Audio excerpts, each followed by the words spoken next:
Welcome back to the Grenadier podcast, Real Estate Uncovered. Today I speak with Michelle Lamb, interior designer. You obviously love this business. Tell me what you love the most about it. Today, an absolute exclusive. Welcome back to the Grenadier podcast, Real Estate Uncovered.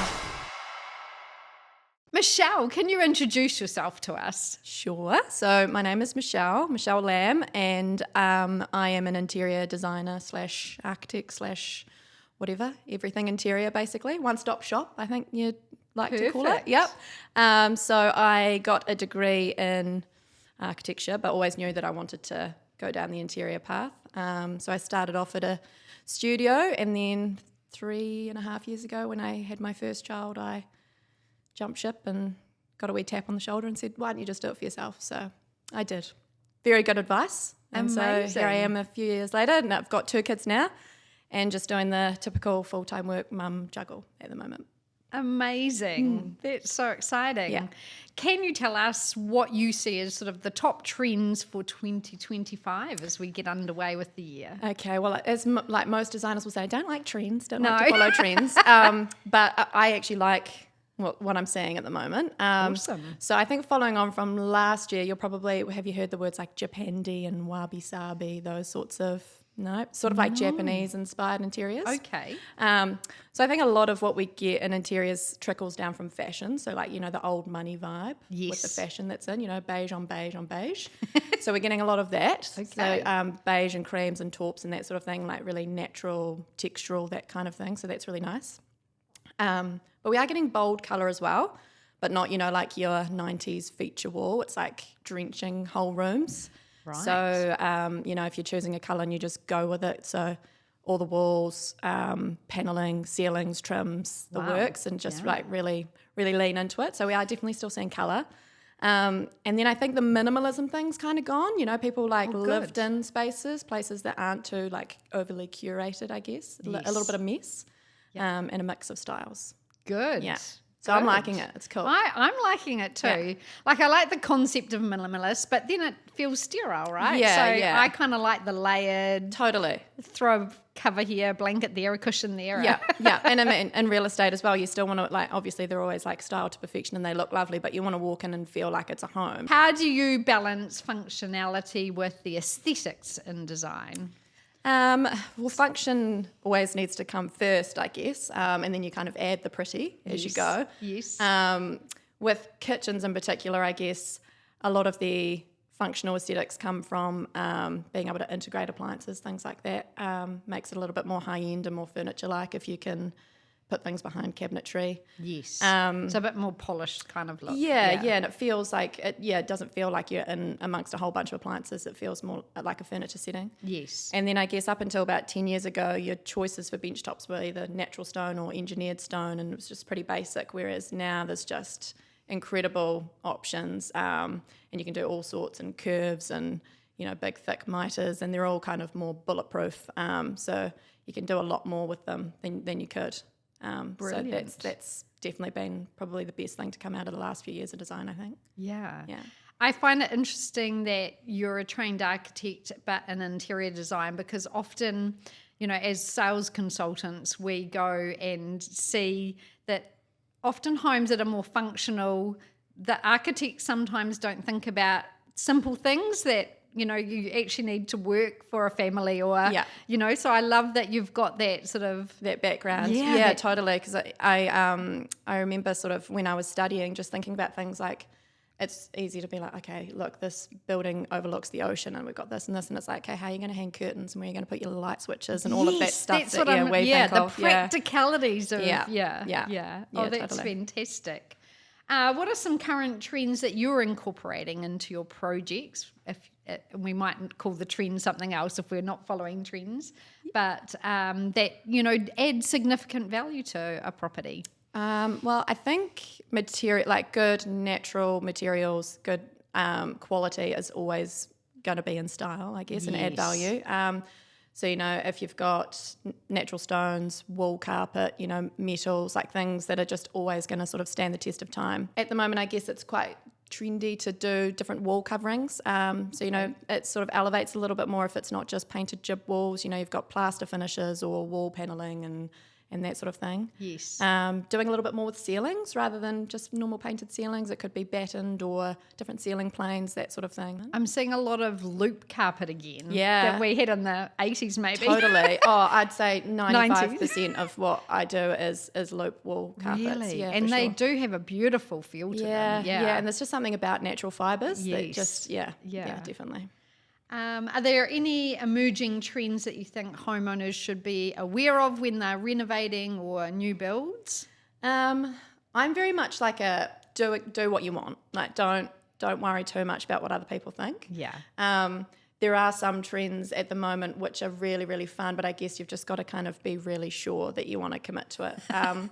Like at the moment there's like checkerboard flooring is back. Lovely. I love which that. is so cool. But you know, like you see it on Instagram and Pinterest and it's like, you know, lemon yellow and pink and you're like, amazing, it'll be so cool. But are you gonna love that in 5 years? Yes. Maybe start with a picture on the walls or a wallpaper before you're, you know, ripping up your tiled floor. What advice would you give if I'm undertaking an interior project? Like, what advice? Where do we start? What do we do? Oh, where to start? Well, if it's within your budget, I'd hire professionals Yes. just to help out. Even if it, you know, it may not be the whole hog, it may just be for a consult, just to, you know, like get some ideas Yes. flowing. I'd look at the house or the project as a whole rather than room by room. I think it's kind of popular and probably from like reality TV shows. It's like, we'll do this bathroom and then we'll do this. Yes. It's going to feel a lot more cohesive if you've kind of got a vision for the whole. It will definitely flow a little bit better. Yeah. And I'd say put the money, invest in the kitchen and the master suite. The other spaces can take a back seat. Brilliant. You've That's worked great hard. advice. You deserve Yeah. your own sanctuary and obviously Yes. the kitchen. But the kids can just, you know, Yeah. painted white walls. Are there any timeless designs that you just think that's great? It will never go out of style. Like, what would be timeless things people could Timeless. do? Natural light, good Yeah. source of natural light, like a home that's drenched in light just always looks good. Yeah. As I've harped on about natural materials, they're always just going to stand the test of time. You know, your stone, your different oaks and timbers, metals, and don't be afraid to mix the metals. You know, it's popular to kind of be like, oh, I'm really into brass tapware at the moment, but you can have brass tapware and then nickel in another space, and your door hardware doesn't have to match. And I think there's like nice ways that you can mix them all. You don't have to really Yes. hone in on one. Oh, drapery. Yes. I feel like often you walk through homes, especially if they've just been built to sell and they haven't finished them with window treatments. They hardly ever do window treatments. No, and I think a lot of the time when it's, you know, built by a builder, they kind of have this, oh, well, people can come in and make it their own, which totally, but when you walk into a space that has really like nice soft drapery, you know, because these spaces can be big and kind of harsh with just walls and cabinetry, and Yes. as soon as you add like a nice soft sheer or something like that, it just makes it feel way more homely. I So, think that's yeah. great, yeah, because very seldom do I see window finishings on a new build. Yeah. Totally, yeah. And then the buyer also catastrophizes about how expensive that's going to be. Yeah. That's going to be $40,000 to do curtains, Yeah. you know, and Yeah. it doesn't help in the marketing. Yeah, totally. And, you know, if you are doing a mixture of that and blinds, you know, sometimes you want the ability to have them on remotes or something. So hardwiring them in when you Yes. build rather than having to have all these cords in this beautiful Exactly. new home. Yeah. Great advice. Is the whole open plan thing still popular, or are people going back to perhaps kitchens that have got a little bit of privacy to them, or what's happening in the design world around that? I think mostly, like Kiwis really thrive in the kitchen, living, dining, sort of holy trinity. Yes. You know, they're very comfortable in that space.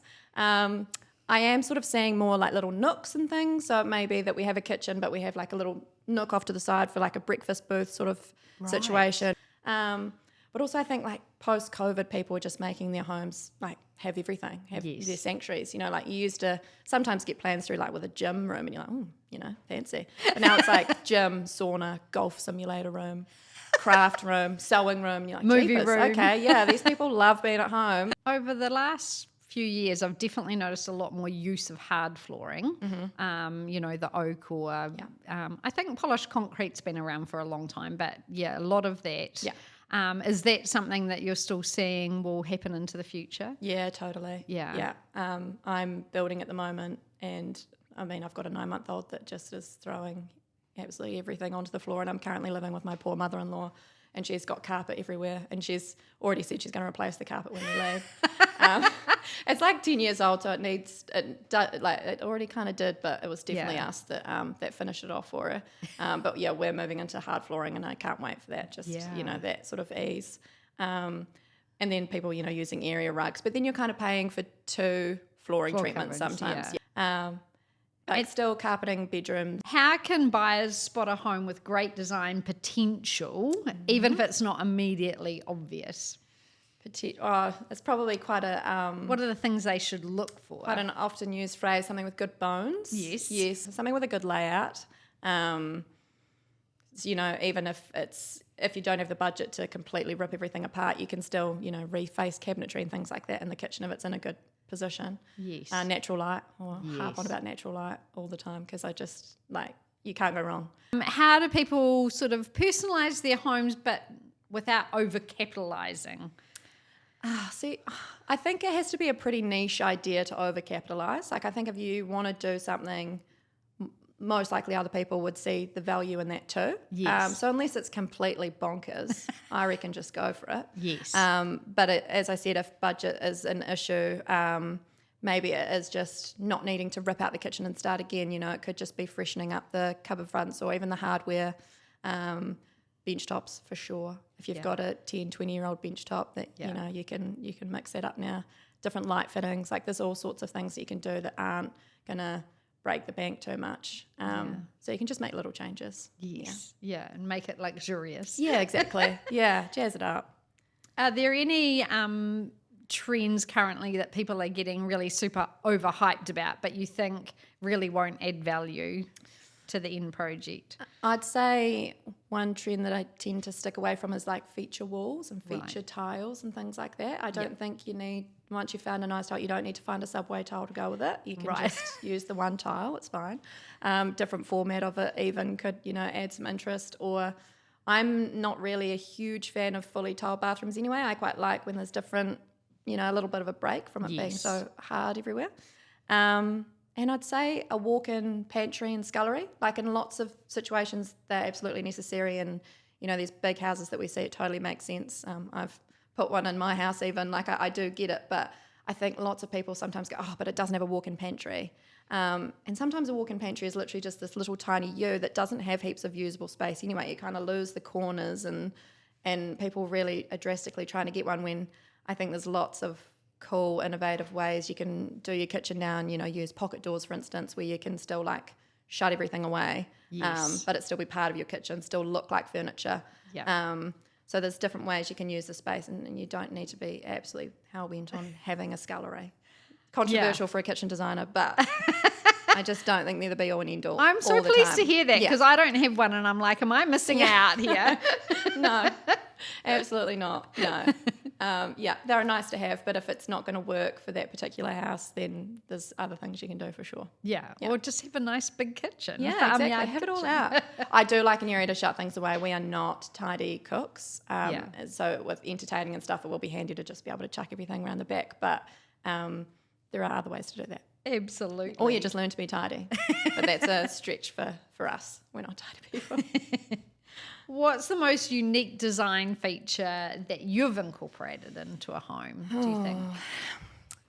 Most unique would probably be there was a home I worked on. It was a number of years ago, and I never actually got to finish it because it was before I went on maternity leave. So it was a beautiful big home, 3 stories. The bottom story was a basement, and so they wanted a cinema, a new, really flash state-of-the-art sort of cinema, but then a secret door into a wine cellar. Oh. And so you wanted to go from the future basically to a little swipe of a hidden card or whatever. Right. And into a wine cellar where he's like, I want it to feel like a cave in Tuscany, Cool. So it was schist walls and vaulted ceilings and really, really cool. And we were discussing ideas engraving a family crest in the floor and we can go super bespoke, Yes. once you start having those conversations and get around a table with like-minded people, honestly, just some of the stuff you come up with is so cool. So having their own wine cellar and it be a secret, that was pretty cool. I think that's awesome. Yeah, it was very cool. What's one more affordable improvement, not a wine cellar probably, that could have a really big impact on a property's value? Or I think when you think about value and seeing properties, the kitchen is always, it's always the star, isn't it? You always like, you flip through those photos and you're like, what's the kitchen like? It's just what you go to. So even if you can't do the whole kitchen, I feel like just a killer kitchen island would probably be my go-to. If that's replacing the bench top or hanging something awesome over it or just making it, because it's that spot that everyone gathers. It's really communal. We have all our meals up there.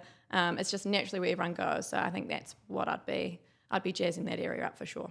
Do you like an island on its own? Do you like is that the best thing, an island on its own kind of thing? Or do you still do the wraparound benches? Definitely. All styles. Yeah.